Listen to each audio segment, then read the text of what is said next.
Hey, what's up, friends? This is Michael Oskam from ProAudioLessons.com and ProWestRecording.com. Quick lesson today on something that is used really frequently in music production today, and I've had a few people ask me on how to do it, and so I think it's a technique that you should be well aware of. Today we're going to be using Logic Pro X, um, and for me to demonstrate this technique. Uh, Logic has a very simple way of doing it, which is great. There's other ways to do it in other DAWs, but if ever I'm dealing with this particular effect, I'm usually in some sort of Logic session. So I'm going to show you how to do it. First of all, what I'm talking about is I'm talking about like stutter edits, okay? Or, well, let me just play this for you. So this song here is a remake of a song. This is me. This is one of my tracks. It's a cover of the song "In Your Eyes," which is a very famous song from the '80s. And so I'll play the beginning. I'm going to show you exactly how I did what I did. Let me show you how it starts. Oops. There we go.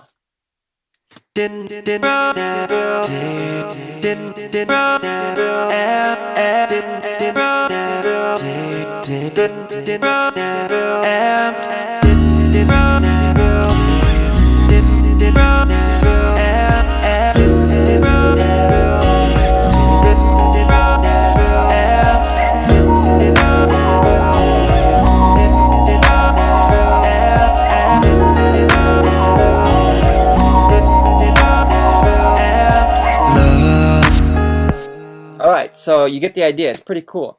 Now, this is a technique, like I said, it's used all the time. It's used by guys like all the guys, like Skrillex and Tiesto and everybody today that does electronic music uses this technique. Now, there's a few ways to do it. As I mentioned, there's ways to do it in other DAWs. There's plugins specifically designed for stutter edits. In fact, there's a plugin called Stutter Edit. But if you don't have the money for that kind of stuff, and to be honest, using something like Stutter Edit, in my opinion, takes away some of the creativity. So first, let me show you. First, what we have to do is we have to take a vocal performance and we have to turn it into samples, okay? Because we're going to be sampling pieces of a vocal, and then the samples are going to be triggered by MIDI notes and a MIDI performance, essentially. So here's how you do it. It's quite simple in Logic, actually. This is my vocal print, as you see here. Let me solo it up. I get so lost sometimes. Days pass. Okay, so what you would do is, I usually like to duplicate it. So click that, and let's drag this down here like this. And then all you have to do is zoom in, okay? And first pick up a particular part of the performance that you'd like. And then my command click tool is always my scissors. So I would go into the performance and I would cut right at the beginning and ends of each vocal, like part of each vocal phrase, okay? Kind of like that. And I would do it for a lot of them, okay? Then what I would do is you are going to want to select everything that you just cut up, with the exception of maybe that. Oopsies. I've been working in Studio One for a couple days, and so my shortcut keys are all wrong. And then what you're going to want to do is right-click, and you're going to see something. If it's not right here, it's right here for me because I've used it recently. It would be down here in the Convert menu. But you're going to convert it to New Sampler Track. And then this dialog box is going to come up, and you're going to want to rename it. So we'll call it Vocal Samples, and set it to regions because you've separated the parts into little regions, correct? Then what you want to do is just make sure that your trigger note range is something manageable. This is a range of notes that it's going to assign each little phrase to. So if you're using a MIDI keyboard, for example, you may want to start at C1 or C2. I'm going to leave it where it is, C2 to G8, and click OK. What it's going to do is it's going to create for me, right below it, you'll see right here, a MIDI track. Oops. Oh, great.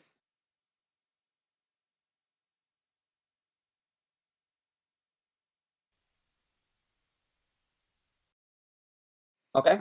Now, if I hit play, you'll notice the audio file has been muted. If I hit play on this, it's going to sound just like this audio file up here. I'll play it for you in solo. And this is the MIDI now, but it's going to sound identical. I'll explain why in a second. Love, Without effects, of course.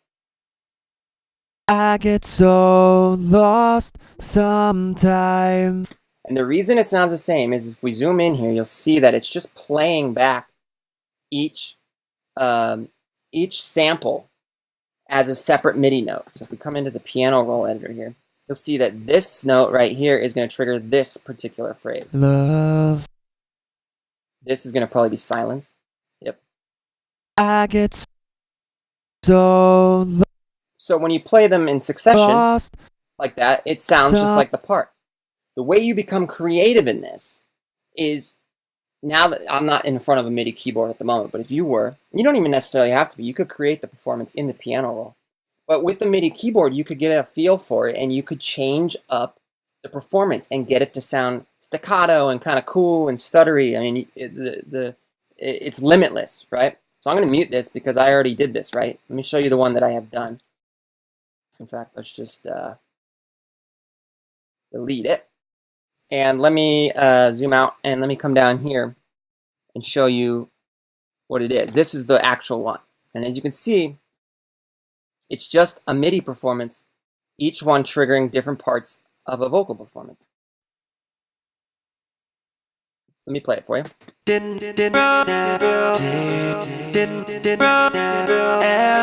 So that's that.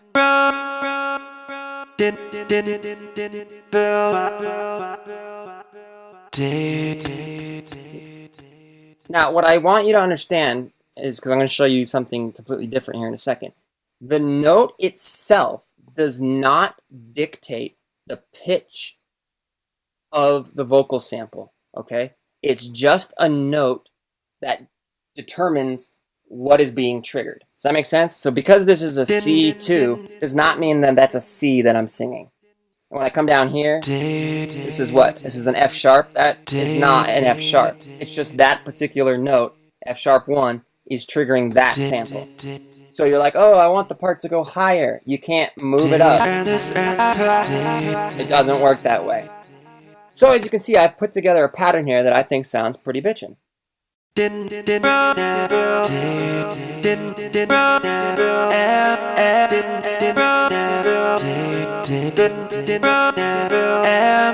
Okay?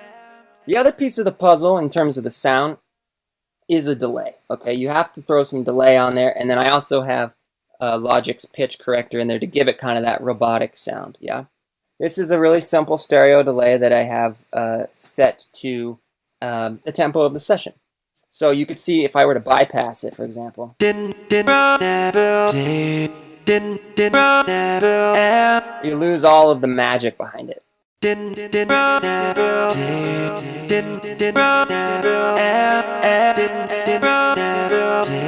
Okay, now there's another piece going on here, and I'm going to play this one for you now.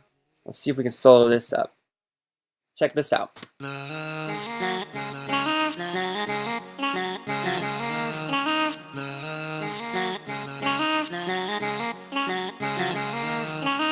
Now that's very different, and I created this a completely different way, but still similar results. It's just a vocal part that's been cut up into samples, but instead of triggering them with, well, it is triggered by MIDI performance, but I've created the MIDI performance within Ultrabeat. Now, Ultrabeat is Logic's drum machine. If you open Ultrabeat, this thing, to a lot of people, they open this and they're intimidated by it because there's a lot of parameters within this user interface that maybe you don't know how to use and whatever else. So, but don't be intimidated by it. Now you'll notice the kit that I have loaded in here is called drag and drop samples.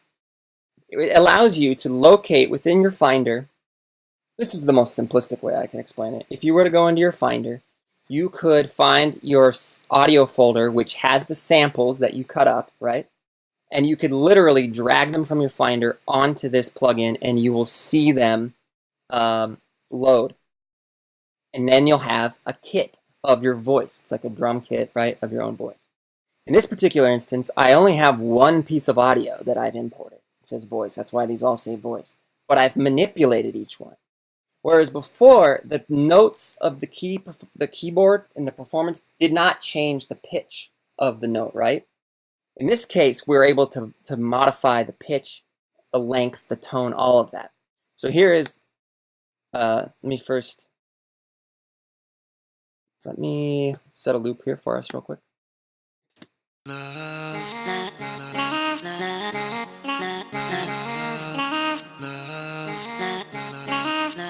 So you'll see if I click on a performance, that's the performance, entire performance of that note. And as we go up,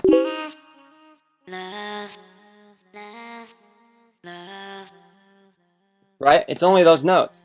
But don't get confused now. Me going up the keyboard here is not what changes the pitch. We have to use something in this section here, as my Facebook is lighting up. My apologies for that. We have to use something over here, and I'm going to show you what it is. So for this case, here's this sample. Right here on the bottom, make sure it's on. You got to turn it on right here, okay? You can change everything about the envelope. So the attack, the sustain, the decay, the release, all that good stuff. Making it, longer or whatever you feel makes it sound cool. The other thing that you want to do is you want to pay attention to the pitch. You see where it says pitch right here? I can change the pitch of this note if I wanted to. I don't, because I like the note that it is. Okay? But this one I wanted to change. So when I click it, you see it's a C4. It's an octave. This one is C3. It's an octave. I did that on purpose. There you go. That's an F3. So let's see. That's a CD. That's like a third, right? So I created those parts, and then I put them together in a fashion. And in Ultrabeat, you do that by clicking and adding, stuff like that. It's pretty simple, actually. Oopsies. So when all is said and done, I have this really cool sounding stuttery performance. Now, when you change the pitch within Ultrabeat, it changes the format of the song. And what that means is that's why it sounds sped up and kind of chipmunky. But that's what I wanted for this. If I didn't want that, I could have pitch corrected the notes like I did with this performance. But no, I wanted them to have kind of that chipmunky sound. So it sounds like this.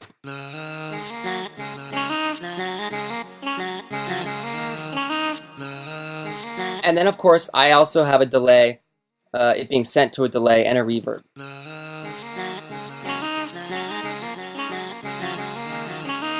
You put them both together.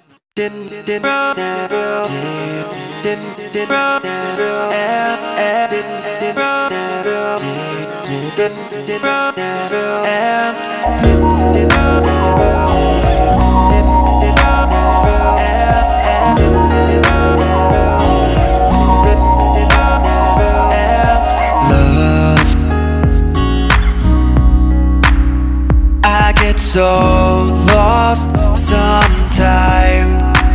Anyway, I hope that helped you guys. I know you're probably dying to get into Logic and go play with it. Trust me, it's a lot of fun. It doesn't always sound great at first. You sometimes really have to mess with it to get it to sound very cool. But now you know. So when you hear those kinds of edits done in a song, you'll now know how they do it. Anyway, please be sure to check back regularly for new material. I'm always uploading new content. Also, ProWestRecording.com has had a total remodel in its website design. Now, quick explanation. Pro West Recording is my recording studio based in Southern California, where I track live bands, solo artists, whatever. And then also it's a mix studio and a mastering facility. So if you're interested, and then I also work out of that studio and do things like privatized lessons. So there's information on all of that if you'd like to. So check it out at ProWestRecording.com. Be sure to drop me an email. Ask me anything. I'm always happy to work with you guys.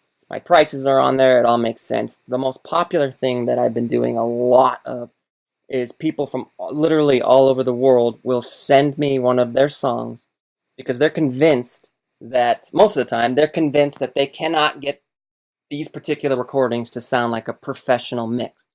And it's always beneficial to these people, I now call friends, through this process, because they get to see that the audio that they captured in their own home studios does have the potential to sound like something you'd hear on the radio, because I'm going to show you in your own session how a professional mixes it and gets the sounds that you're just not able to obtain. I highly recommend it. So please subscribe to the channel, share, and then also Pro Audio Lessons, you've probably heard me mention .com a few times, is still under construction. It's going to be a membership site.